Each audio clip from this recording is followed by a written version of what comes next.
Ready to role? All right. آج کا جو مضمون ہے وہ ہے بیوروکریسی کے شکنجے میں معیشت، an economy in captivity of the bureaucracy.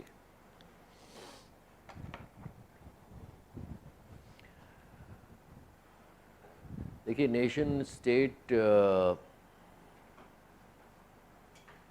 جو کئی ہیں دنیا میں، nearly 190 including those that are aspirants of becoming nation states. ان کے پاس معیشت کو فروغ دینے کے لیے دو راستے رہے ٹریڈیشنلی، ہسٹوریکلی.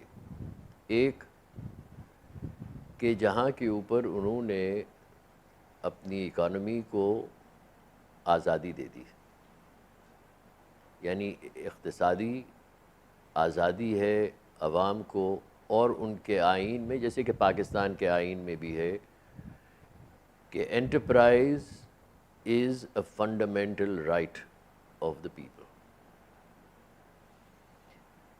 دوسرے نیشن اسٹیٹس ایسے ہیں جو کہ اس قانون کی خلاف ورزی کرتے ہوئے اس آزادی کو انہوں نے اپنے شکنجے میں لے رکھا ہے اور اس پہ پابندیاں لگا رکھی ہیں. چونکہ ہمیں پاکستان سے غرض ہے، اس لیے ہم پاکستان کے بارے میں بات کریں گے. اور پاکستان میں جو صورتحال ہے وہ یہ ہے کہ گو کہ سرمایہ کاری ایک آپ کا بنیادی حق ہے. جو آپ کے ملک کو چلا رہے ہیں، یعنی سرکار جو آپ کی ہے، جو بیوروکریسی اس میں ہے، وہ اس پہ قابض ہے. اور اس کا بہترین نمونہ یہ ہے کہ جو سرکار کو ریپرزینٹ کرتے ہیں وہ 4 ادارے ہیں. جوڈیشری ہے، سول بیوروکریسی ہے، آرمی ہے، اور پھر پولیٹیشنز ہیں جو کہ پارلیمنٹ میں بیٹھے ہوئے ہیں، مختلف پروونشل اور فیڈرل. ان کی اجازت، ان کی مرضی، ان کی خوشنودگی کے بغیر آپ سرمایہ کاری نہیں کر سکتے. اور اگر آپ نے کر لی تو اس کے بعد بھی آپ ان کے پاس گروی رہتے ہیں کہ یہ اپنی مرضی سے آپ کے نفع کے حصے دار بنے رہتے ہیں. میں ایک ادارہ یہاں پہ لگاتا ہوں اور وہ اتفاق سے نفع بخش ہوتا ہے، تو ادارہ لگانے کے لیے میں نے بہت سارے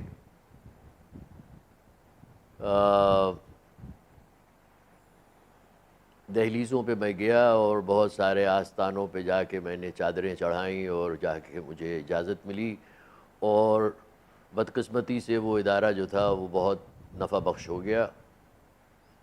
اس کے بعد میں اپنے آپ کو وہیں دیکھوں گا کہ جو یہ ادارے ہیں یہ آپ کے پاس واپس لوٹتے ہیں، اور قانون ایسا ہے کہ جس کے اندر وہ یہ سراغ لگائے رہتے ہیں کہ ہم ان کو کس طرح پھنسائیں اور ان سے کس طرح اور پیسے ایٹھیں.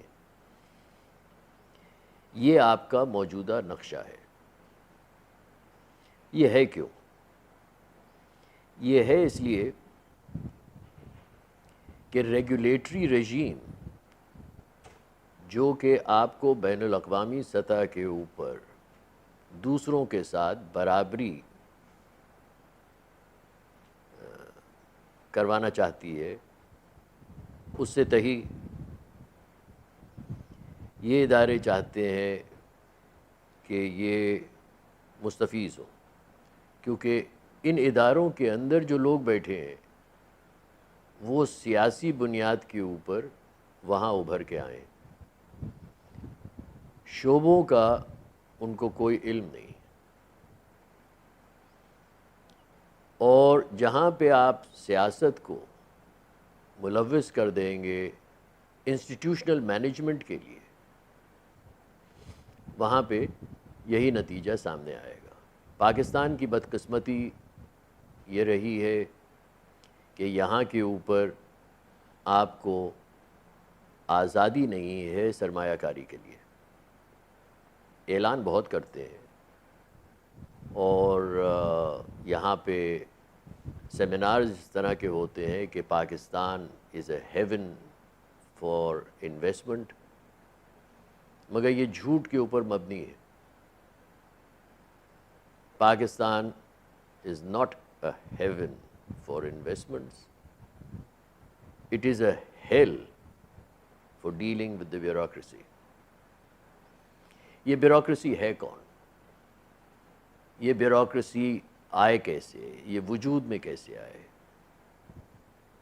اس پہ غور کرنے کی ضرورت ہے۔ اس کی وجہ یہ ہے کہ بیشتر لوگ جو ان اداروں میں، جو سرکاری ادارے کہلاتے ہیں، جن کا بنیادی کام ریگولیشن ہونا چاہیے، اس کے اندر جو سربراہان ہیں وہ سیاسی بنا کے اوپر لائے گئے۔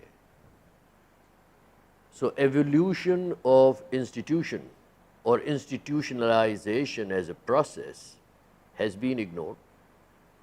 Take PIA, take the steel mill, take all these huge organizations like ports, airports, civil aviation.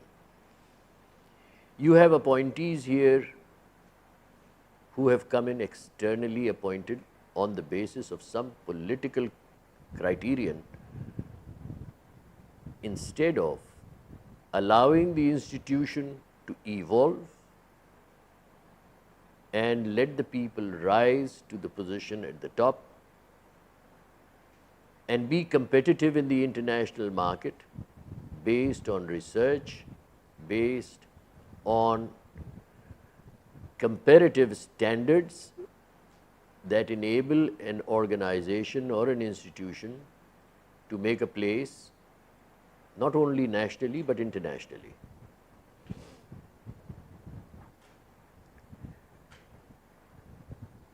Therefore,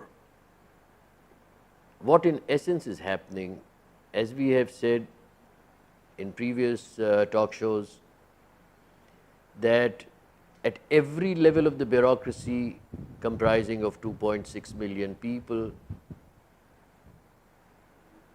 you can't have a job done here without making a payment or bribing people running that particular institution or organization. So merit is out of the window. The people you have there do not know their jobs, and because they do not know their jobs, the only other thing they can lean, and they do lean upon, is how much money can they make. Whether it is the department of the police, whether it is the department of anything, any civic activity, from giving of land, from taxation, from the regime of managing ports, airports, railways, you name it. Right from the man who receives you at the front door to the top functionary are people who are corrupt. In economics, you don't recognize corruption. In any social environment, if you take a chart, you will see that merit is the energy that drives that social environment. On the graph, where merit goes up, corruption will automatically come down. You turn that chart around, you will see that where merit goes down, corruption will automatically go up. Corruption in its own right is without energy. Corruption is based upon the presence or the lack of merit. And this is a significant thing to take notice of. So in the Pakistan environment, institutions have to be allowed to get institutionalized, and then let the people from within rise, whether it is the judiciary, whether it is the army, whether it is the police, whether it is the civil bureaucracy representing various institutions of the state. They need to evolve within the institution, grow within the institution, and rise to the top. At the top, you need to follow the basic principle of governance, which is consensus development. A man sitting at the top does not start handpicking people, appointing them as heads of institutions. What he does is prepare rules on the basis of which these institutions can be internationally competitive. Excuse me. And the second thing which he does is, or she does, is the development of consensus, and that's how you govern. Here, the concept is that to govern effectively, I need to place my own people as heads of these various institutions, which is nonsensical, because if you are putting a political appointee, he may or may know nothing about the institution he is supposed to head and make it valid and or competitive by international standards. He cannot make an institution world class.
Let me take you back to the previous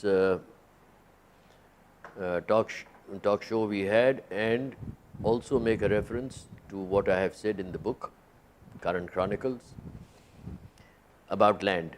Land, what I said, must belong to, and that was for social reformation, must belong to one institution of the state, and that institution is supposed to be handling title deeds. That is why it should belong to one institution. When you want to destroy a feudal structure for the management of the state, the land must belong to one institution that is supposed to maintain title deeds. For that particular institution to give out land to any particular person of their choice will be out, because what I was about to come to was the definition of processes. You see, if you have a process in place, the question of, there are two things that regulate this to begin with. Number one are defined processes on the basis of which the judiciary upholds the following of the process. And the other thing is a social contract where the performance of the government or any institution of the government or the governors is audited by people, by independent audit. So, if you have a reservation on the land being given to the people of their choice, it is not going to be valid if these other two factors are in place. And why land has to be with one institution is also because to straighten out the regime for land revenue. If I want to take land, whether it is 100 square feet or 1,000,000, I need to pay for it. So even if you were the organization giving out land, following a certain process, and I was the one taking it, and if I was subject to paying for it on a regular basis, like through land revenue or taxes, I would be very reluctant to take land in excess of my requirement, which is what is happening now. Land, if I am paying for it, I will only take that much as I need, whether it is for agricultural purposes, for mining, for industries, for residential purposes, for commercial purposes, for tourism development, whatever it be. But this is not the case. लोग जो land ले रहे हैं, firstly I get that idea कि वो इतनी खरीदेगा, इतनी उसको सकल मिलेगी. And also about the audit. उनका audit कौन करेगा? That's talk about the art. Why the army? Social contract is between the government and the people. No, I'm giving a reference of army. कि army का audit नहीं होता है. इस वक्त तो किसी का ऑडिट नहीं हो रहा है. किसी का भी नहीं होता. नहीं हो रहा है. आर्मी का नहीं हो रहा. आर्मी का तो 60s में ख़त्म हो गया था. Exactly. And there are other organizations who do not, who all want to pose as holy cows. Don't touch me. Don't ask me to look at the provincial governments. Can you go and question them? Where are you spending your money?